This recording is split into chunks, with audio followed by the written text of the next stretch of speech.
जय हिंद साथियों। आज हम लोग हिंदी गुरु एकेडमी में जो है हिंदी भाषा का उद्भव और विकास पर चर्चा करेंगे दोस्तों।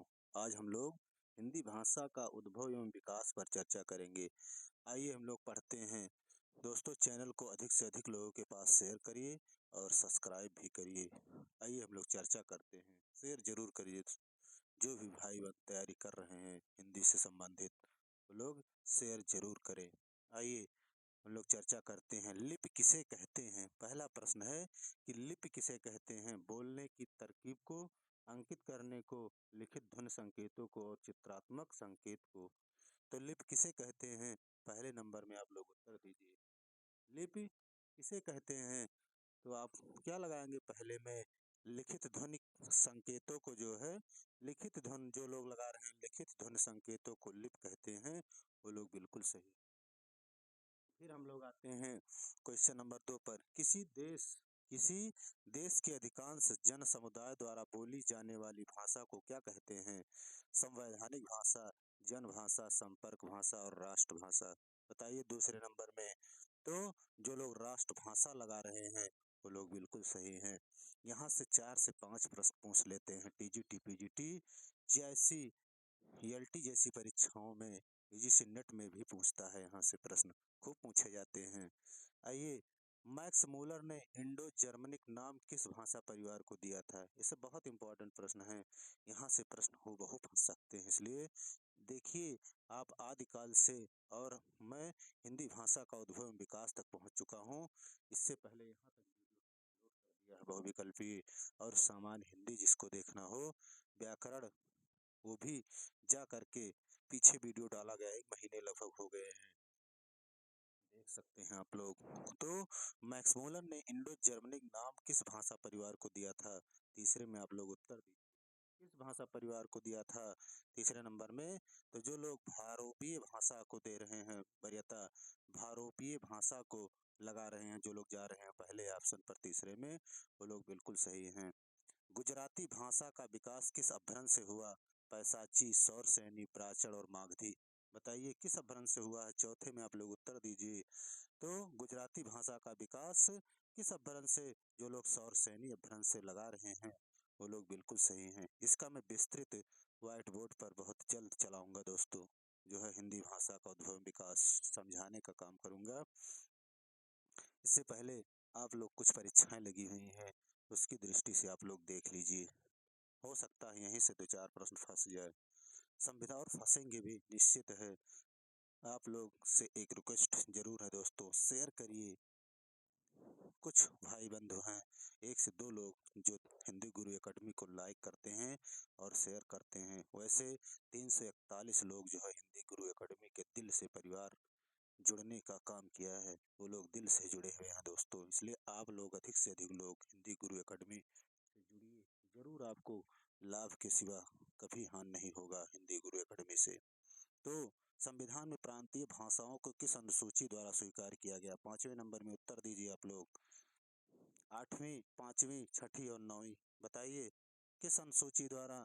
तो जो लोग 5वें में 8वीं अनुसूची लगा रहे हैं, संविधान में प्रांतीय भाषाओं को किस अनुसूची में रखा गया, स्वीकार किया गया? 8वीं अनुसूची। वो लोग बिल्कुल सही हैं।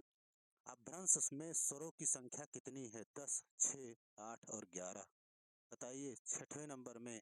तो अपभ्रंश में स्वरों की संख्या जो लोग 8 लगा रहे हैं वो लोग बिल्कुल सही हैं। भाषा विज्ञान का विभाग नहीं है। पद विज्ञान, स्वर्णिम विज्ञान, पदार्थ विज्ञान और ध्वनि विज्ञान। बताइए 7वें नंबर में। तो आपका पदार्थ विज्ञान जो लोग लगा रहे हैं, भाषा विज्ञान का विभाग नहीं है। बाकी पद विज्ञान, स्वर्णिम विज्ञान, ध्वनि विज्ञान तीनों भाषा विज्ञान विभाग के हैं। फिर कह रहा है 8वें नंबर में, आप लोग ध्यान दीजिए। यहाँ पर कह रहा है हिंदी का प्रहरी किसे कहा जाता है? गिलक्राइस्ट को, पीडी टंडन को, मोंटेस्क्यू, सत्यनारायण, कामता प्रसाद गुरु। 8वें नंबर में। तो पीडी टंडन जो लोग लगा रहे हैं हिंदी का प्रहरी, पीडी टंडन को, वो लोग बिल्कुल सही हैं। फिर आते हैं क्वेश्चन नंबर 9 पर। नागरी लिपि कैसी है? वर्णात्मक, अक्षरात्मक, व्यंजनात्मक और चित्रात्मक। बताइए नागरी लिपि कैसी है? ये सब प्रश्न आ सकते हैं, जानते रहिए इसको। अक्षरात्मक जो लोग लगा रहे हैं सकारात्मक बिल्कुल सही है। फिर कह रहा अमीर खुसरो ने हिंदी के लिए कौन सा शब्द प्रयुक्त प्रयुक्त किया? देखिए यहाँ पर दिया गया है, कौन सा शब्द प्रयुक्त किया है? हिंदवी, हिंदुस्तानी, सिंधी और उर्दू। बताइए 10वें नंबर में किस पर लगाएंगे? हिंदवी जो लोग लगा रहे हैं वो लोग बिल्कुल सही हैं। पूरा क्वेश्चन कैलकुलेट करिए, उसके बाद आप कमेंट करिए कि मैंने कितना क्वेश्चन सही किया। जब मैं प्रश्न पढ़ूं तो आप लोग तुरंत 4 ऑप्शन पर जाइए, सुनते रहिए और फिर अंत में कैलकुलेट करिए लास्ट में कितना हमने ईमानदारी से सही किया है। यदि आपने 150 क्वेश्चन में अगर 150 है, 150 में आप 140-45 कर रहे हैं तो बहुत बेहतर तैयारी है। अन्यथा इस वीडियो को आप लोग 2 से 3 बार देखने का काम करिए। हिंदी में भारत में हिंदी को संविधान की किस धारा के अंतर्गत राजभाषा घोषित किया गया? धारा 343 एक में, धारा 343 दो में और धारा 333 एक, धारा 334 एक। बताइए आप लोग 11 नंबर में। ये सब देखिए टीजीटी 2003 में और 10 में पूछा गया है। बताइए धारा 343 एक जो लोग लगा रहे हैं राजभाषा घोषित किया गया वो लोग बिल्कुल सही हैं। हिंदी भाषा की बोलियों के वर्गीकरण के आधार पर छत्तीसगढ़ी बोली है, पूर्वी हिंदी, पहाड़ी हिंदी, पश्चिमी हिंदी, राजस्थानी हिंदी। आप लोग उत्तर दीजिए। तो पूर्वी हिंदी जो लोग लगा रहे हैं अवधी, बघेली, छत्तीसगढ़ी, तीनों बोलियां इसी में आती हैं। फिर आते हैं ब्रज भाषा है पूर्वी हिंदी, पश्चिमी हिंदी, बिहारी हिंदी, पहाड़ी हिंदी। 13 नंबर में आप लोग उत्तर दीजिए। ब्रजभाषा है, टीजीटी 2004 में आया प्रश्न है। तो आपका पश्चिमी हिंदी जो लोग लगा रहे हैं बिल्कुल सही हैं। फिर देखिए हिंदी शब्दानुशासन के लेखक कौन है? कामता प्रसाद गुरु, किशोरी दास वाजपेयी, श्याम सुंदर दास, रामचंद्र वर्मा। बताइए हिंदी शब्दानुशासन। तो जो लोग किशोरी दास वाजपेयी पर जा रहे हैं वो लोग बिल्कुल सही हैं। यही पूछे कि हिंदी काव्यानुशासन, तो आप क्या लगाएंगे? हेमचंद्र। हिंदी शब्दानुशासन किशोरीदास वाजपेयी। देवनागरी लिपि का विकास हुआ है। देखिए सब प्रश्न पूछे गए हैं, खरोष्टी से, ब्राह्मी से, मराठी से और फारसी से। बताइए आप लोग उत्तर लगभग दे चुके होंगे दोस्तों। तो ब्राह्मी जो लोग लगा रहे हैं वो लोग बिल्कुल सही हैं। ब्राह्मी बिल्कुल सही हैं। फिर यहाँ पर ध्यान दीजिए आप लोग कि देवनागरी लिपि की सबसे बड़ी विशेषता, देखिए विशेषता पूछा गया है। हिंदी भाषा की लिपि होना, प्राचीन लिपि होना, अनेक भारतीय भाषाओं की लिपि होना, संवैधानिक वैज्ञानिक लिपि होना, एक ध्वनि के लिए एक संकेत होना। 16 नंबर में बताइए। तो सर्वाधिक वैज्ञानिक लिपि होना, एक ध्वनि के लिए एक संकेत होना। जो लोग घ नंबर लगा रहे हैं वो लोग बिल्कुल सही हैं। यही देवनागरी लिपि की सबसे बड़ी विशेषता है। उसके बाद हम लोग आते हैं क्वेश्चन नंबर 17 पर। देखिए यहाँ लिखा गया है कि इनमें से बिहारी हिंदी का रूप नहीं है। पूछ रहा है कि इनमें से कौन बिहारी हिंदी का रूप नहीं है? भोजपुरी, मैथिली, मगही और अवधी। 17 नंबर में बताइए। 17 नंबर में आप लोग उत्तर दीजिए। तो क्या होगा? इनमें से बिहारी हिंदी की का रूप नहीं है तो भोजपुरी भी है, मगही भी है और मैथिली भी है, लेकिन अवधी नहीं है दोस्तों। अवधी आपका नहीं है। यही चौथा ऑप्शन आपका गलत है। निम्नलिखित युग्मों में कौन सा युग्म गलत है? देखिए फिर पूछा मिलान। अवधी पूर्वी हिंदी, ब्रजभाषा पश्चिमी हिंदी, भोजपुरी पूर्वी हिंदी, खड़ी बोली पश्चिमी हिंदी। तो भोजपुरी आपका जो है बिहारी हिंदी होगा, ना कि पूर्वी हिंदी होगा। यही आपका गलत है। निम्नलिखित बोलियों में से पूर्वी हिंदी की बोली नहीं है। अवधी, छत्तीसगढ़ी, भोजपुरी और बघेली। बताइए पूर्वी हिंदी का बोली नहीं है तो भोजपुरी जो लोग लगा रहे हैं वो लोग बिल्कुल सही हैं। बौद्ध धर्म से जुड़े हुए साहित्य की भाषा क्या है? लौकिक संस्कृत, वैदिक संस्कृत, प्राकृत प्राकृत और पाली। देखिए सब प्रश्न पूछे गए हैं टीजीटी पीजीटी जैसी परीक्षाओं में। 20 नंबर में तो आपका पाली जो लोग लगा रहे हैं वो लोग बिल्कुल सही हैं। चयन बोर्ड का भी गठन हो गया है। परीक्षा भी आने वाले समय में परीक्षाएं हो सकती हैं जल्द से जल्द। खड़ी बोली हिंदी की उत्पत्ति हुई है मागधी अपभ्रंश से, सौरसेनी अपभ्रंश से, अर्धमागधी अपभ्रंश से और पैशाची अपभ्रंश से। 21 नंबर में सौरसेनी अपभ्रंश से। दोस्तों जो लोग बिहार जूनियर का पेपर दिए होंगे वो लोग पेपर भेजने का काम जरूर करें। मैं भी प्रयास कर रहा हूँ, यदि कहीं से मिलता है, नहीं वही यूट्यूब से लिखना पड़ेगा दोस्तों। इसलिए मैं यूट्यूब से लिखना नहीं चाहता। पेपर कई लोगों से संपर्क किया हूँ, हो सकता है मिल जाए। तो आपका वो भी मैं सॉल्व कराऊँगा और ये भी हमें भी देखना है, क्या जो हमने पढ़ाया है क्या प्रश्न आए हैं कि नहीं? आए ज़रूर होंगे दोस्तों, ऐसा हो ही नहीं सकता कि प्रश्न फँसे ना। अवधी और ब्रज दोनों भाषाओं में रचना करने वाले कवि हैं। अवधी और ब्रज दोनों भाषाओं में रचना करने वाले सूरदास, तुलसीदास, घनानंद और उपरोक्त सभी। 22 नंबर में तो तुलसीदास जो थे ये अवधी और ब्रज दोनों भाषाओं में रचना करते थे। फिर कह रहा है कि 23 नंबर क्वेश्चन में पश्चिमी हिंदी,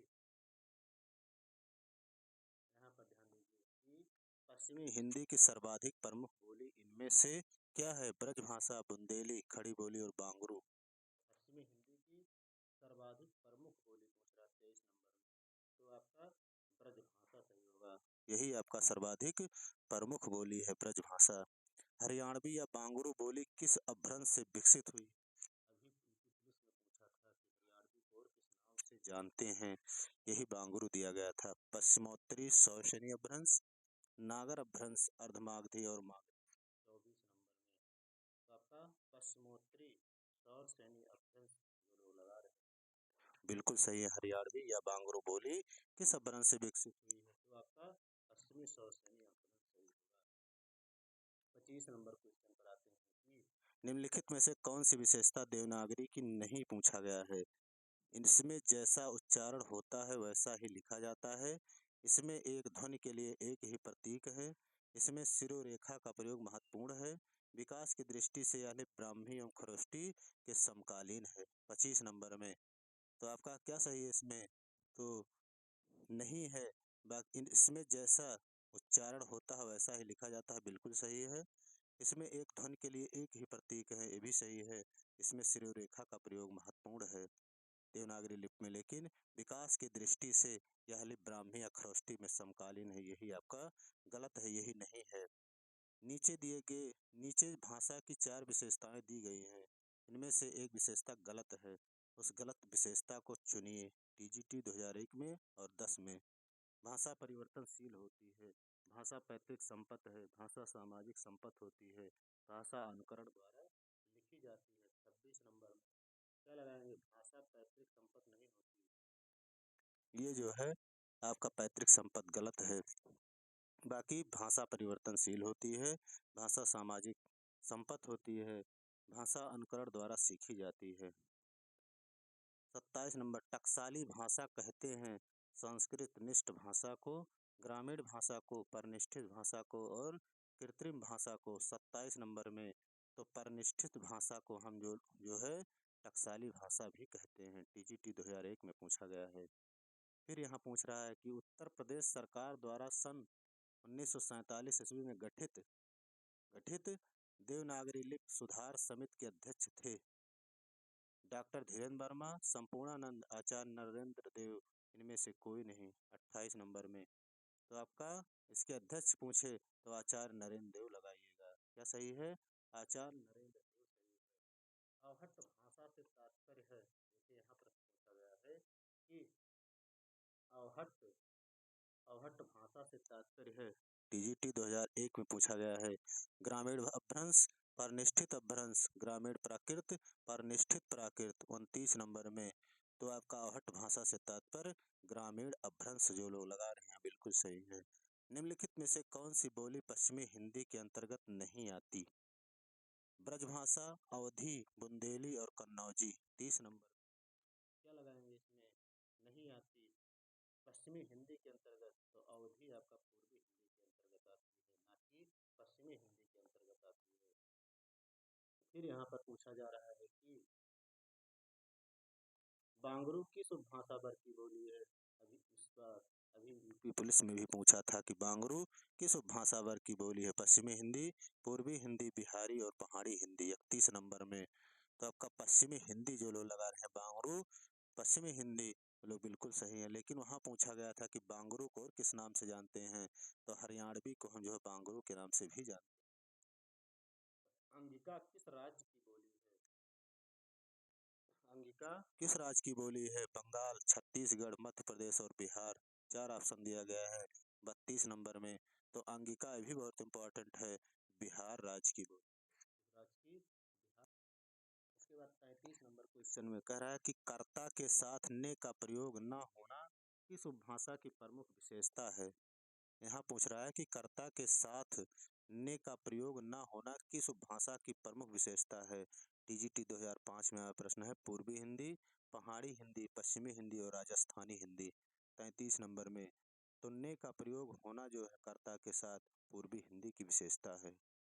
किस तिथि को हिंदी को राजभाषा बनाने का निर्णय लिया गया है। 15 अगस्त 1947 को, 26 जनवरी 1950 को, 14 सितंबर 1949 को और 14 सितंबर 1950 को। तो इसमें 14 सितंबर 1949 सही होगा। बघेली बोली का संबंध किस उपभाषा से है। राजस्थानी, पूर्वी हिंदी, बिहारी और पश्चिमी हिंदी। 35 नंबर में तो आपका अवधी, बघेली, छत्तीसगढ़ी तीनों भाषाएं जो है उपभाषा है, ये पूर्वी हिंदी के अंतर्गत आती हैं। अभ्रंश, अभ्रंश का वाल्मीकि किसे कहा जाता है। पुष्पदंत को, धनपाल को, शालिभद्र सूरी को और स्वयंभू को। तो अभ्रंश का वाल्मीकि स्वयंभू को कहा जाता है। पीजीटी 2005 में प्रश्न पूछा गया पीजीटी में। हिंदी, हिंदी का प्रथम व्याकरण लिखने वाले विद्वान कौन हैं। Joshua Ketelaar, Kishoridas Vajpeyi, George Grierson, Kamta Prasad Guru. 37 number में तो आपका हिंदी के प्रथम व्याकरण लिखने वाले विद्वान जोशुआ केटलर सही होगा। पहला ऑप्शन आपका सही 37 नंबर में। किस विद्वान ने देवनागरी लिपि के स्थान पर रोमन लिपि स्वीकार करने का सुझाव दिया। पीजीटी 2009 में और टीजीटी 2010 में आया हुआ प्रश्न है। किस विद्वान ने देवनागरी लिपि के स्थान पर रोमन लिपि स्वीकार करने का सुझाव दिया। महात्मा गांधी, काका कालेलकर, सुनीत कुमार चटर्जी और विनोबा भावे।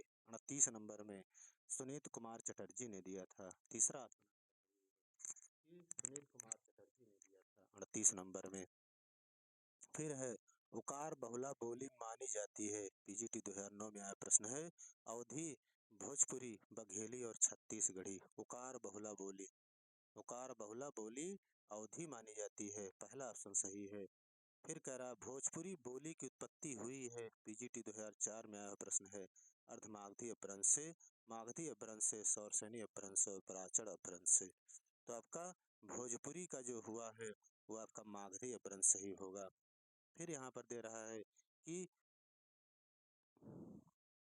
मगही किस उपभाषा की बोली है। राजस्थानी, पश्चिमी। मगही किस उपभाषा की बोली है।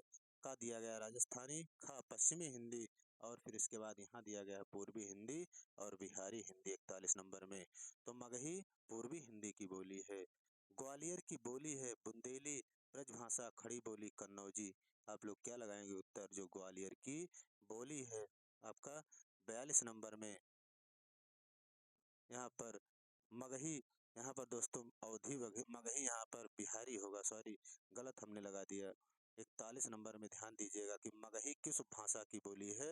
यहाँ पर सॉरी दोस्तों बिहारी होगा।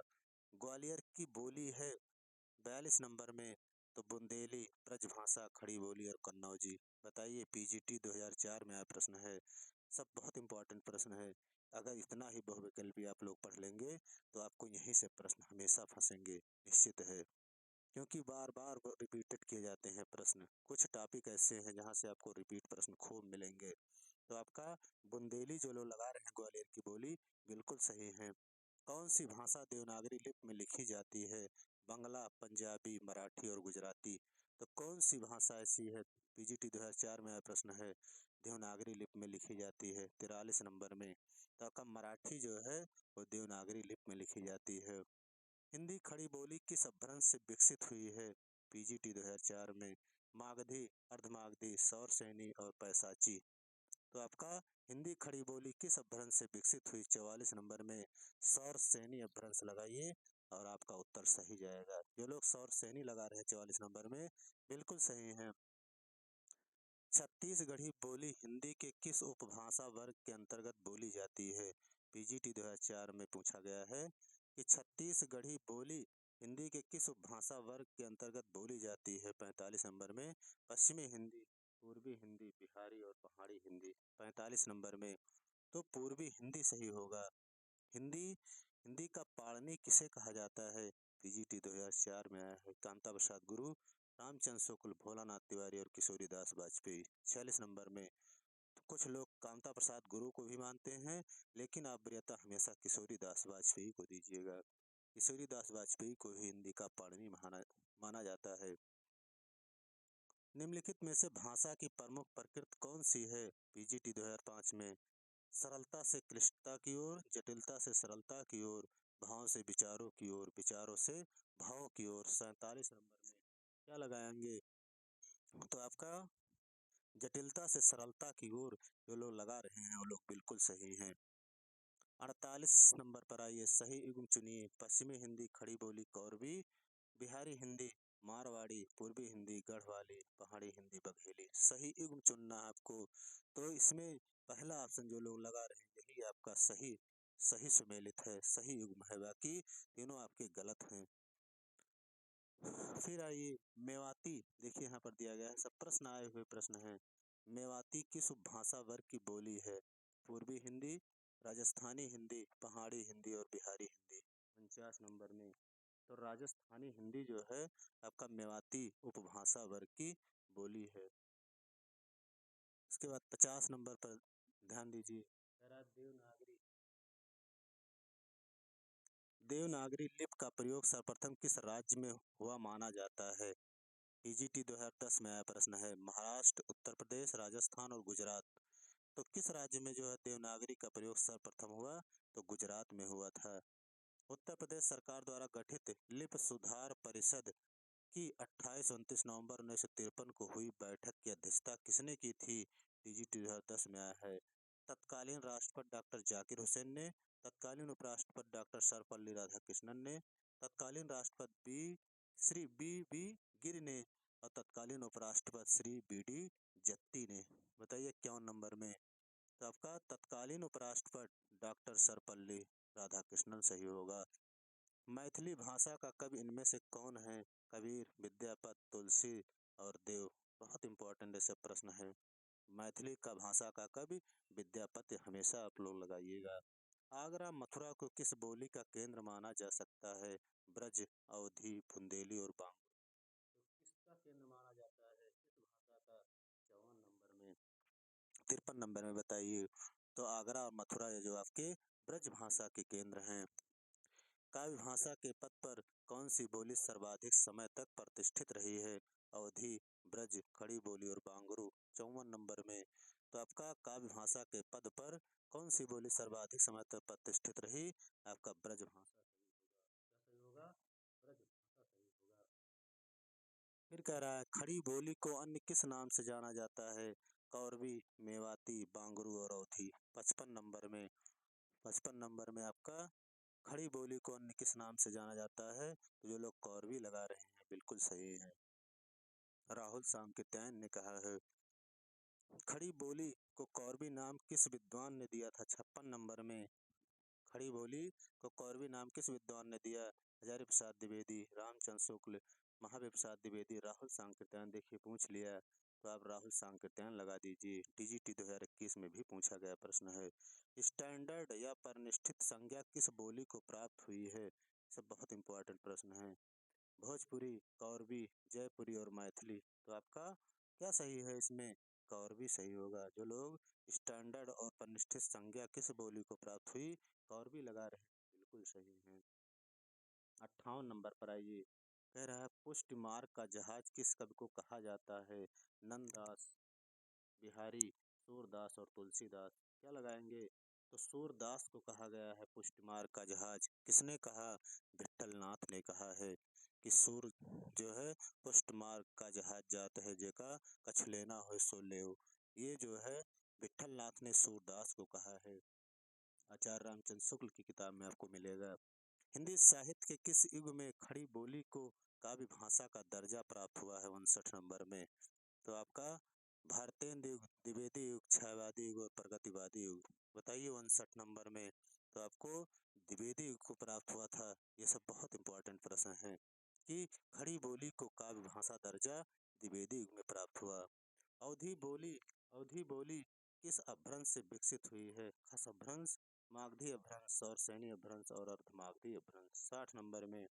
तो आपका अवधी बोली किस अपभ्रंश से विकसित हुई? अर्धमागधी अपभ्रंश सही होगा। चौथा ऑप्शन सही है। फिर आते हैं, भोजपुरी किस अपभ्रंश से विकसित हुई है? सौरसेनी अपभ्रंश, मागधी अपभ्रंश, खस अपभ्रंश और उपनागर अपभ्रंश। 61 नंबर में।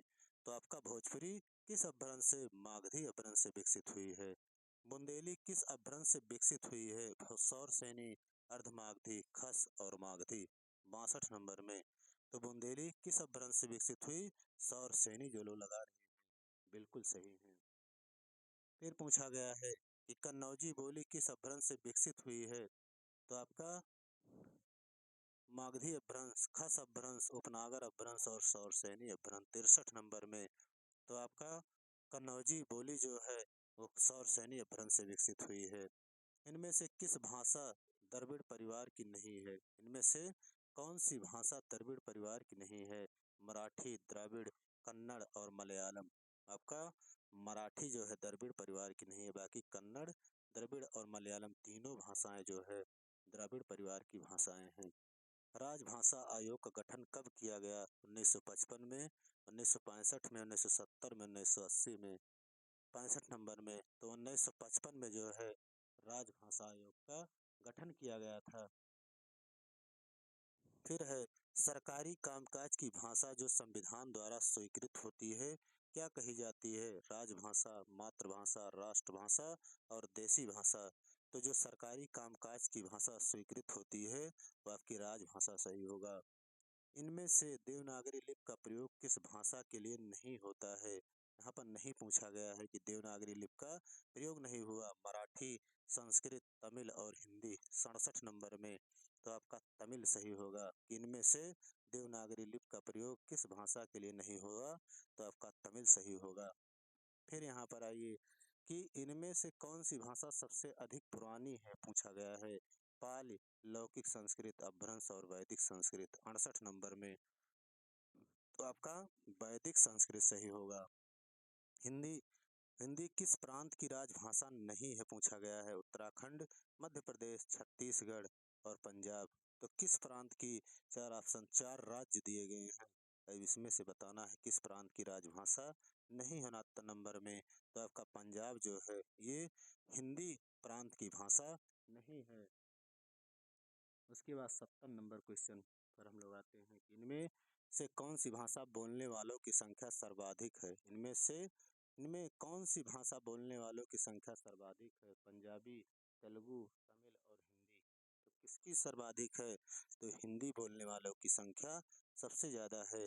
बौद्ध धर्म का संबंध किस भाषा से है? संस्कृत, पाल, प्राकृत और सौरसेनी अपभ्रंश। तो किस भाषा से सर्वाधिक है? पाली। जो लोग लगा रहे हैं बिल्कुल सही है। हिंदी का सर्वाधिक विरोध किस प्रांत के लोग करते हैं? बंगाल, पंजाब, तमिलनाडु और आंध्र प्रदेश। 72 नंबर में। तो आपका तमिलनाडु के लोग सर्वाधिक करते हैं। अधिकतर भारतीय भाषाओं का विकास किस लिपि से हुआ? ब्राह्मी, शारदा, देवनागरी और खरोष्टी। 73 नंबर में। तो अधिकतर भारतीय भाषाओं का विकास ब्राह्मी लिपि से हुआ, यानी पहला ऑप्शन आपका सही है। संविधान में हिंदी को कौन सा दर्जा मिला? राजभाषा, राष्ट्रभाषा, दोनों और कोई नहीं। 74 नंबर में। तो संविधान में हिंदी को राजभाषा का दर्जा मिला हुआ है, ना कि राष्ट्रभाषा का। हिंदी किस भाषा परिवार की भाषा है?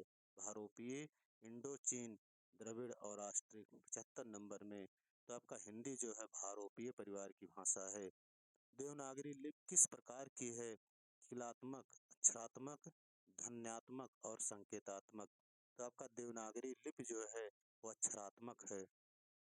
प्राकृत के सबसे प्राचीन वैयाकरण है, कह रहा है प्राकृत के सबसे प्राचीन वैयाकरण हेमचंद्र, उमापति, भरतमुनि और वररुचि। 77 नंबर में। तो प्राकृत के सबसे प्राचीन वैयाकरण वररुचि माने जाते हैं। चौथा ऑप्शन सही है आपका। हिंदी, हिंदी की आदि जननी किसे कहा गया है? संस्कृत, तेलुगु, तमिल और अपभ्रंश। 78 नंबर में। तो हिंदी की आदि जननी जो है संस्कृत को कहा जाता है। ये भी प्रश्न बहुत इंपॉर्टेंट है। पहला विश्व हिंदी सम्मेलन कहाँ हुआ था? इसका हमने वीडियो जो है अपलोड किया हुआ है कि हिंदी सम्मेलन किस सन में और कहाँ कहाँ हुए हैं। पूरा वीडियो अपलोड किया गया है, जरूर देखिए। पहला विश्व हिंदी सम्मेलन लंदन, नागपुर, मॉरिशस और नई दिल्ली। 79 नंबर में। तो पहला नागपुर में हुआ था जो है फिर पूछ रहा है साहित्य अकादमी की स्थापना किस वर्ष हुई थी। इसका भी पूरा वीडियो अपलोड किया गया है। 1954, 1955, 1947 और 1962। तो आपका 1955 में साहित्य अकादमी की स्थापना की गई थी। पहले अध्यक्ष जो है पंडित जवाहरलाल नेहरू को बनाया गया था। छठा विश्व हिंदी सम्मेलन कहाँ हुआ। लंदन, नागपुर, न्यूयॉर्क और इटली। 81 नंबर में। तो आपका छठवां विश्व हिंदी सम्मेलन लंदन में हुआ था। किस लिपि को गधे की होंठ वाली लिपि कहा जाता है। यही प्रश्न पूछा गया है कि किस लिपि को गधे की होंठ वाली लिपि कहा गया जाता है। देवनागरी, खरोष्टी, गुरमुखी और ब्राह्मी लिपि। 82 नंबर में। तो आपका जो लोग खरोष्टी पर जा रहे हैं बिल्कुल सही है। वैशवाणी किस बोली का दूसरा नाम है। खड़ी बोली, अवधी, ब्रज और कुमायूनी। 83 नंबर में। तो आपका अवधी जो लोग लगा रहे हैं वैशवाणी की बोली का दूसरा नाम अवधी है। जाटू किस बोली का उपनाम है। सब प्रश्न पूछे जाते हैं। खड़ी बोली, राजस्थानी, गढ़वाली और बांगरू। 84 नंबर में। तो जाटू किस बोली का उपनाम है।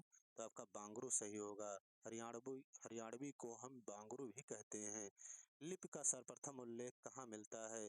गियर्सन के इतिहास ग्रंथ में, पाणिनिकृत अष्टाध्यायी में, सदल मिश्र के नासकेतोपाख्यान में और कालिदास के ऋतुसंहार में। 85 नंबर में। तो आपका पाणिनिकृत अष्टाध्यायी में मिलता है। हिंदुस्तानी को मुगलों की भाषा कहा जाता है। सदल मिश्र, धीरेन्द्र वर्मा, अकबर और ऑक्सफोर्ड डिक्शनरी में। 86 नंबर। तो आपका हिंदुस्तानी को मुगलों की भाषा कहा जाता है ऑक्सफोर्ड डिक्शनरी में। आपका चौथा ऑप्शन सही होगा। विद्यापति पदावली की भाषा क्या है। संस्कृत, मैथिली, पाली और अवहट्ट। 87 नंबर में। तो आपका मैथिली जो लोग लगा रहे हैं बिल्कुल सही है। उर्दू की लिपि क्या है। नागरी, फारसी, खरोष्टी और हिंदी। 88 नंबर में। तो उर्दू की लिपि फारसी सही होगा। जो लोग फारसी लगा रहे हैं बिल्कुल सही है। कुटिल लिपि से विकास हुआ है। देवनागरी लिपि का, ब्राह्मी का, रोमन लिपि का और फारसी का। 89 नंबर में। तो आपका कुटिल लिपि से विकास जो हुआ है देवनागरी लिपि का हुआ है। भाषा विज्ञान की दृष्टि से हिंदी भाषा किसे कहते हैं। बिहारी हिंदी, उत्तरी हिंदी, पश्चिमी व पूर्वी हिंदी और दक्षिणी हिंदी। 90 नंबर क्वेश्चन में। तो आपका पश्चिमी व पूर्वी हिंदी सही होगा। भाषा विज्ञान की दृष्टि से हिंदी भाषा जो है पश्चिमी हिंदी व पूर्वी हिंदी को कहते हैं। सतम, देखिए यहाँ पर पूछा गया है कि सतम भाषा समूह में कौन से वर्ग हैं। भारोपीय, एशिया, ईरानी भारतीय और नेपाली। 91 नंबर में। तो सतम भाषा समूह में कौन से वर्ग ईरानी और भारतीय जो लोग लगा रहे हैं तीसरा ऑप्शन बिल्कुल। फिर हम लोग आते हैं कि अपभ्रंश भाषा में लिखित रामचरितमानस कौन सा है। मानस, बरवे रामायण, रामायण और पौंचर्यु। 92 नंबर में आप लोग उत्तर दीजिए। तो अपभ्रंश भाषा में लिखित रामचरित कौन सा है। तो आपका पौंचर्यु जो है ये आपका चौथा ऑप्शन सही है। ब्रजबुल के नाम से किस भाषा को जाना जाता है। यही प्रश्न पूछा गया है परीक्षाओं में। तमिल, मलयालम, बंगला और पंजाबी। ब्रजबुल के नाम से बंगला को जाना जाता है। संविधान की 8वीं अनुसूची में मान्य आधुनिक भाषाओं की संख्या कितनी है। 18, 22, 24 और 14। 94 नंबर में। तो आपका कितनी भाषाएं हैं। 22 भाषाएं सही होगा। लोग 22 लगा रहे हैं। ओकार बहुला बोली है। अवधी, ब्रज, खड़ी बोली और हरियाणवी। 95 नंबर में। तो आपका ओकार बहुला बोली जो है वो लोग ब्रज लगाए जो लोग लगा रहे हैं बिल्कुल सही है। अकार बहुला नहीं है, पूछ रहा नहीं है अकार बहुला। ब्रज, कौरवी, कन्नौजी और हरियाणवी। 96 नंबर में। तो आपका ब्रज जो है अकार बहुला नहीं है, ये ओकार बहुला बोली है। भाषा का आदर्श रूप कहलाता है परिनिष्ठित भाषा, मानक भाषा, दोनों और दोनों नहीं। 97 नंबर क्वेश्चन में। तो आपका परिनिष्ठित भाषा भी कहलाता है भाषा का आदर्श रूप और मानक भाषा यानी दोनों सही। जो लोग दोनों लगा रहे हैं सही। फिर हम लोग आते हैं क्वेश्चन नंबर 99 पे। यहाँ पर ध्यान दीजिए। 99 क्वेश्चन पर कह रहा है बुनियादी शिक्षा की नींव किसने डाली। महात्मा गांधी, विनोबा भावे, राजा राम मोहन राय और राजेंद्र प्रसाद। 98 नंबर क्वेश्चन पर। तो आपका बुनियादी शिक्षा की नींव जो डाली थी महात्मा गांधी। भोजपुरी का शेक्सपियर किसे कहा जाता है? विद्यापति, भिखारी ठाकुर, उस्मान और बताइए 99। तो आपको भोजपुरी का शेक्सपियर जो भिखारी ठाकुर को कहा जाता है, दूसरा ऑप्शन सही है 99 में। निम्न में कौन मानक भाषा नहीं पूछा गया है? हिंदी, उर्दू, अंग्रेजी। बताइए 100वें नंबर क्वेश्चन में। तो आपका ब्रज जो है ये मानक भाषा नहीं है, हिंदी, अंग्रेजी, उर्दू आपका मानक भाषा है। 100 नंबर। कैथी नागरी देखिए दिया गया है, कैथी नागरी की किस शाखा से संबंधित है? कैथी नागरी की किस शाखा से संबंधित है? पूर्वी, पश्चिमी, उत्तरी और दक्षिणी। 101 नंबर क्वेश्चन में। तो आपका पूर्वी से संबंधित है, पहला ऑप्शन सही जा रहा है 101 नंबर में। फिर पूछा गया है कि भाषा भाषा का निर्माण निम्न में से किससे होता है? व्यक्ति ध्वनियों से, मूक ध्वनियों से, संकेतों से और मौन से। 102 नंबर में। तो व्यक्ति ध्वनियों से होता है भाषा का निर्माण। आर्यों की ठेठ बोली को क्या कहते हैं? प्रश्न दिया गया है 3 नंबर में कि आर्यों की ठेठ बोली को क्या कहते हैं? यहाँ पर 4 ऑप्शन दिया गया। संस्कृत भाषा, प्राचीन भारतीय भाषा, आर्य भाषा और भारतीय आर्य भाषा। 103 नंबर में। तो प्राचीन भारतीय आर्य भाषा कहते हैं। आर्य आर्यों की ठेठ बोली को प्राचीन भारतीय आर्य भाषा कहते हैं। फिर कह रहा दक्षिणी हिंदी का दूसरा नाम क्या है? हैदराबादी, हिंदुस्तानी, हिंदवी और खड़ी बोली। 104 नंबर में। तो आपका हिंदवी सही होगा। दक्षिणी हिंदी का दूसरा नाम हिंदवी सही होगा। पाली को पाटल से उत्पन्न मानने वाले विद्वान का क्या नाम है? पाली को पाटल से उत्पन्न मानने वाले विद्वान का क्या नाम है? Max Muller, George Grierson, Narottam Das और गार्सा दत्तासी। 105 नंबर में। तो आपका मैक्स मूलर सही होगा। क्या सही होगा? मैक्स मूलर सही होगा।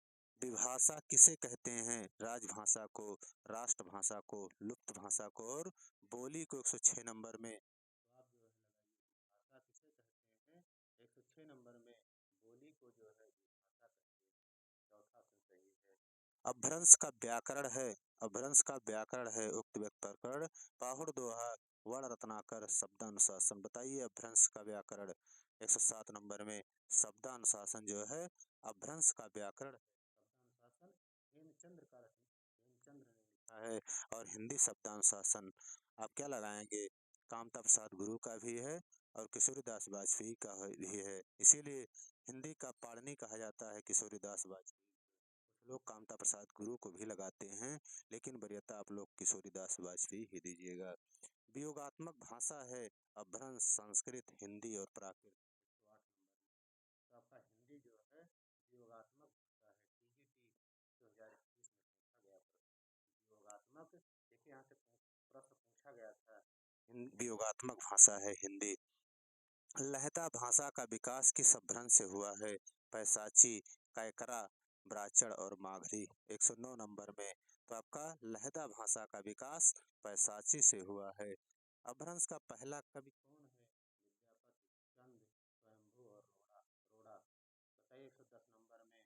तो आपका अपभ्रंश का पहला कवि स्वयंभू को माना जाता है। किसे माना जाता है? स्वयंभू को।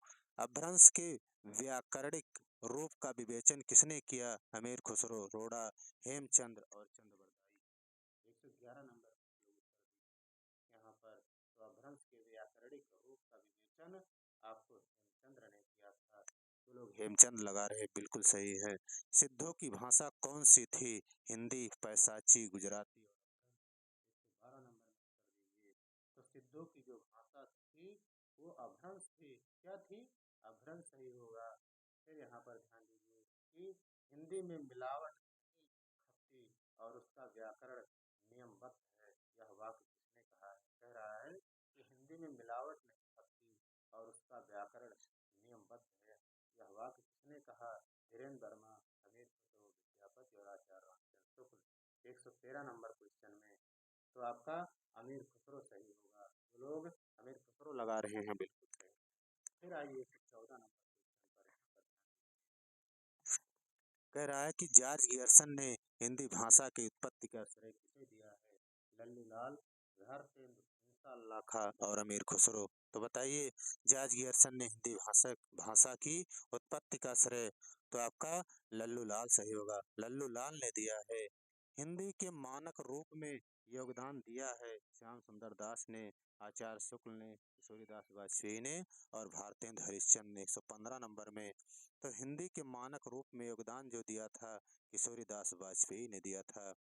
देवनागरी लिपि में स्वरों की संख्या मानी गई है 11, 12, 9 और 13, 116।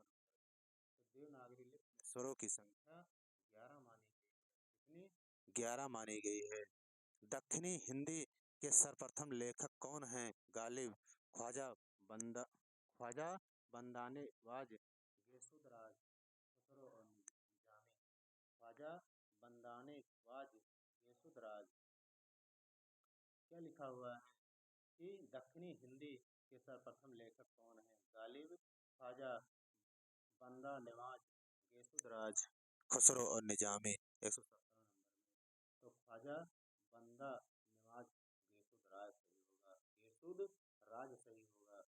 प्राकृत भाषा के व्याकरण ग्रंथ प्राकृत अपभ्रंश के लेखक कौन हैं? पूछा जा रहा है कि प्राकृत भाषा के व्याकरण ग्रंथ प्राकृत प्रकाश के लेखक कौन हैं? जयानक, करकंड मुनि, सौंदरानंद और वररुच। तो प्रकार प्राकृत प्रकाश किसकी रचना है? पूछा गया है, वररुच सही होगा। यहाँ पर चौथा फिर से 118 नंबर में। उसके बाद है कि देवनागरी लिपि क्या है? वैज्ञानिक लिपि, वैज्ञानिक लिपि, सुधारात्मक लिपि और वर्गीकृत लिपि। 119 नंबर क्वेश्चन में। तो आपका वैज्ञानिक लिपि सही होगा। देवनागरी क्या है? वैज्ञानिक लिपि सही होगा। फिर आइए, निम्न में असत्य युग्म का चयन कीजिए। मैथिली, विद्यापति, बिहारी, ब्रजभाषा, तुलसी, अवधी, केशव खड़ी बोली। 120 नंबर में क्या लगाएंगे? 120 नंबर में तो आपका केशव खड़ी बोली नहीं होगा, ये भी ब्रज में है। बाकी सही है विद्यापति, मैथिल, बिहारी, ब्रजभाषा बिल्कुल है, तुलसी, अवधी भी है और ब्रज भी है। फिर भी आपका अवधी यहाँ दिया गया तो आपका सत्य कथन है। देवनागरी लिपि में कुल कितने वर्ण हैं? 50, 52, 60 और 57। 121 नंबर क्वेश्चन में आप लोग उत्तर दीजिए। तो यहाँ पर देवनागरी लिपि में 52 वर्णों की संख्या है। देवनागरी लिपि की वर्ण ध्वनि नहीं है दंतोष्ठ, दंत, कंठोष्ठ और ग्रीवा ध्वनि। 122 नंबर में। तो आपका ग्रीवा ध्वनि जो है देवनागरी लिपि की वर्ण ध्वनि नहीं है, बाकी दंतोष्ठ, कंठोष्ठ और दंत ये सब जो है देवनागरी लिपि के जो है वर्ण ध्वनि है। प्रथम राजभाषा आयोग के अध्यक्ष कौन थे? ये भी बहुत इंपॉर्टेंट प्रश्न है कि प्रथम राजभाषा आयोग के अध्यक्ष पूछ रहा है यहाँ पर। प्रथम राजभाषा आयोग के अध्यक्ष कौन थे? BS. कृपालंकार, वी.जी. Kher, Mahatma Gandhi, GB. Pant. 123 number में। तो आपका बी.जी. खेर जो लोग लगा रहे हैं वो लोग बिल्कुल सही। फिर यहाँ पर दिया गया है कि हिंदुस्तानी प्रचार सभा की अध्यक्षता की थी। प्रश्न देखिए 124 पर। हिंदुस्तानी प्रचार सभा की अध्यक्षता की थी इंदिरा गांधी ने, महादेवी वर्मा ने और फिर यहाँ दिया गया है पैरीन नहन ने और विजय लक्ष्मी ने। तो आपका क्या सही है 124 नंबर में? हिंदुस्तानी प्रचार सभा की अध्यक्षता पैरीन व नहन ने की थी। आपका सही होगा 124 नंबर में। तीसरा ऑप्शन सही जा रहा है। फिर यहाँ पर आइए, भाषा वैज्ञानिक दृष्टि से हिंदी के अंतर्गत कितनी उपभाषाएं, बोली एवं बोलियां हैं?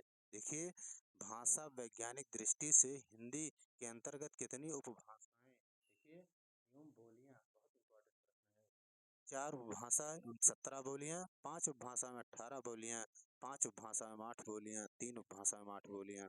125 नंबर में। तो आपका 5 उपभाषाएं हैं और 18 बोलियां सही। 126 नंबर में असंगत बताओ। मालवी को का केंद्र इंदौर और उज्जैन है, ब्रजभाषा का केंद्र दिल्ली है, भोजपुरी का क्षेत्र आजमगढ़ है, खड़ी बोली का केंद्र मेरठ और बिजनौर है। तो इसमें असंगत कौन सा? 126 नंबर में ब्रजभाषा का केंद्र दिल्ली नहीं होगा, मथुरा, आगरा ये सब जो है ब्रजभाषा के केंद्र थे। बाकी ये सब सही हैं।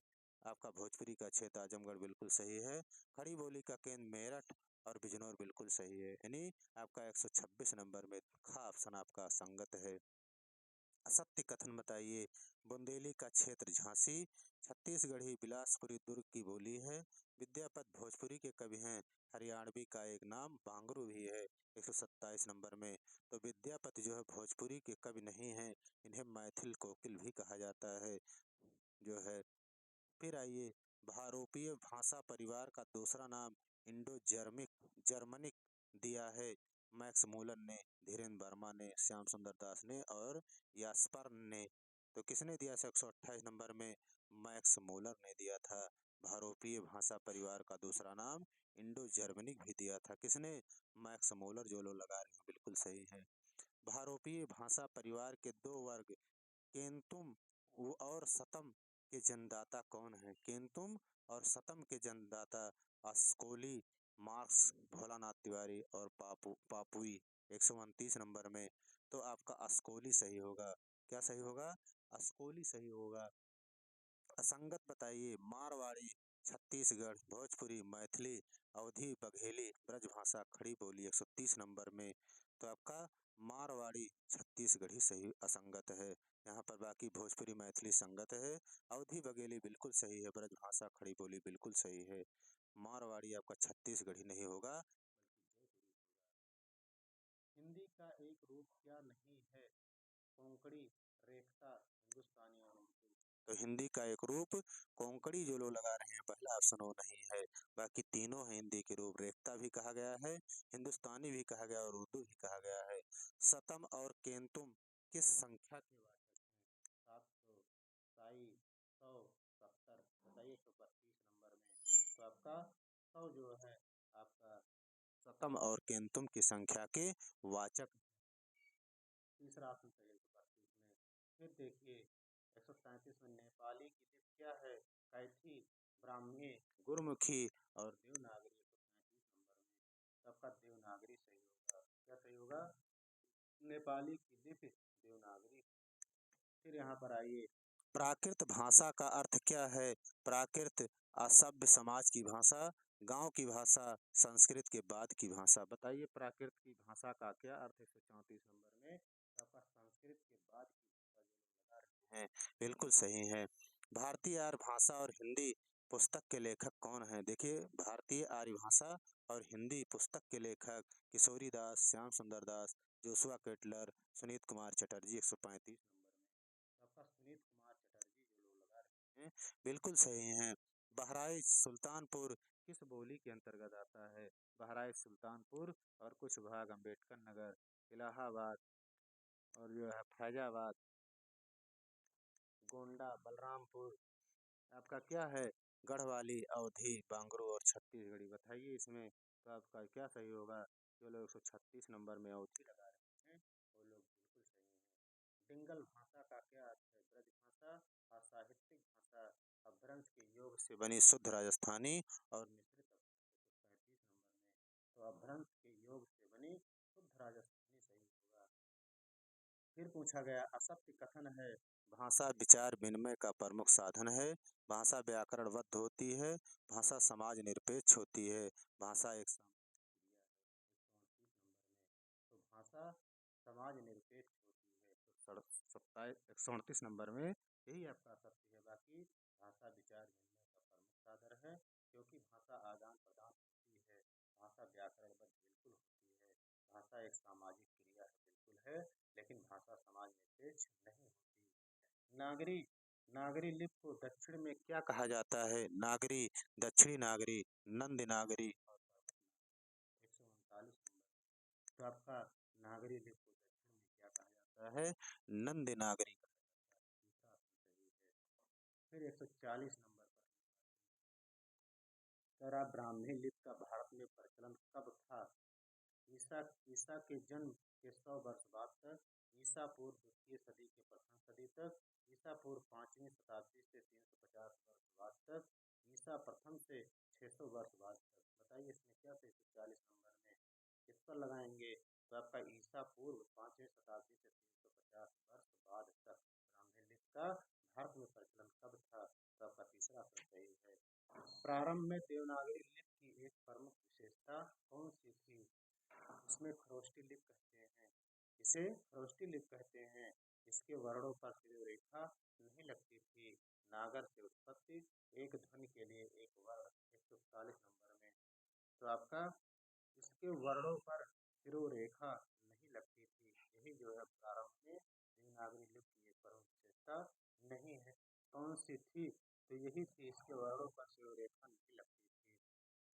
फिर पूछा गया है कि पाल पाल को कहा जाता है रोमन फारसी, 142 नंबर में। पाल को कहा जाता है रोमन फारसी, और यहाँ दिया गया है उर्दू और प्रथम प्राकृत। बताइए 142 नंबर में। तो जो लोग प्रथम प्राकृत लगा रहे हैं, गलत जोड़ा छांटिए। देखिए, पाहुड़ दोहा, राम सिंह, वड़ रत्नाकर, दामोदर शर्मा, शब्दानुशासन, हेमचंद, कीर्तलता, विद्यापत, 143 नंबर में। तो आपका वड़ रत्नाकर ज्योतिषर ठाकुर सही होगा, ना कि दामोदर शर्मा का है। अपभ्रंश भाषा की एक प्रमुख विशेषता कौन सी है? अलंकारों की बहुलता, संस्कृत का गहरा प्रभाव, उच्चारण में आसानी, वर्णों की द्वित्व प्रवृत्ति। तो अपभ्रंश भाषा की प्रमुख विशेषता कौन सी है? वर्णों की द्वित्व प्रवृत्ति। है आपका चौथा ऑप्शन सही होगा। राष्ट्रभाषा हिंदी के संबंध में कौन सा कथन गलत है? यह देश की भावात्मक एकता बनाए रखने में अक्षम है।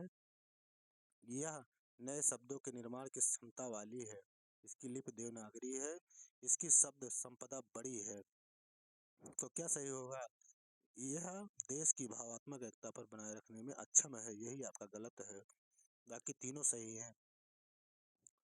भारतीय संविधान में हिंदी भाषा के बारे में लिखा गया है, हिंदी विदेशी भाषा है, हिंदी राजभाषा है, हिंदी राष्ट्रभाषा है और हिंदी जन भाषा है।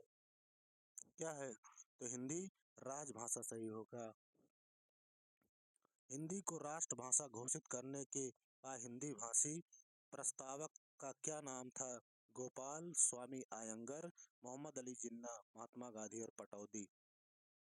तो आपका गोपाल स्वामी अयंगर सही होगा। फिर आते हैं भाषा भाषा विज्ञान में भाषा के किन अंगों का अध्ययन किया जाता है? सिर्फ वैज्ञानिक अंगों का, उच्चारित अंगों का, विविध अंगों का और ध्वनियों का अध्ययन, 148 नंबर में।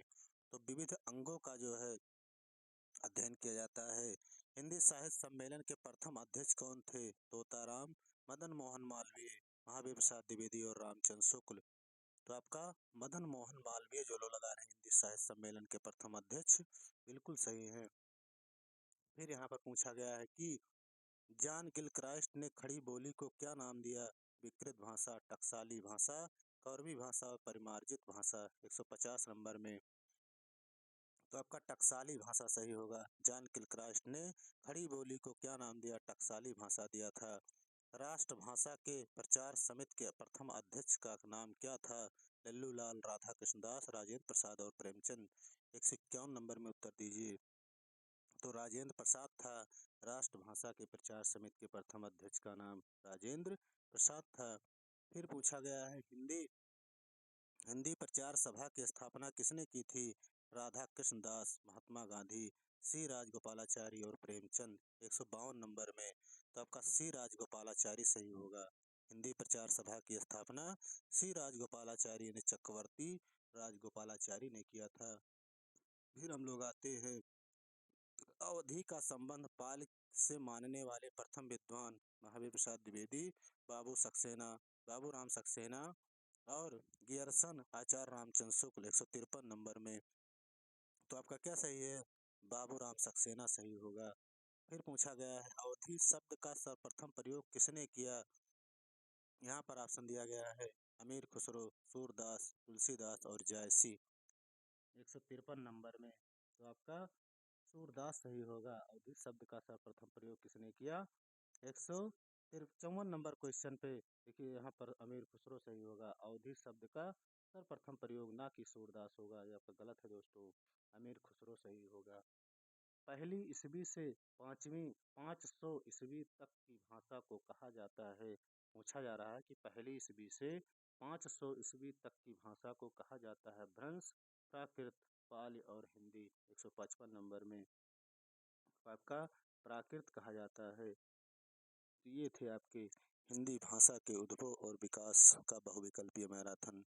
चैनल को सब्सक्राइब करिए और अधिक से अधिक लोगों के पास शेयर करिए। जय हिंद साथियों।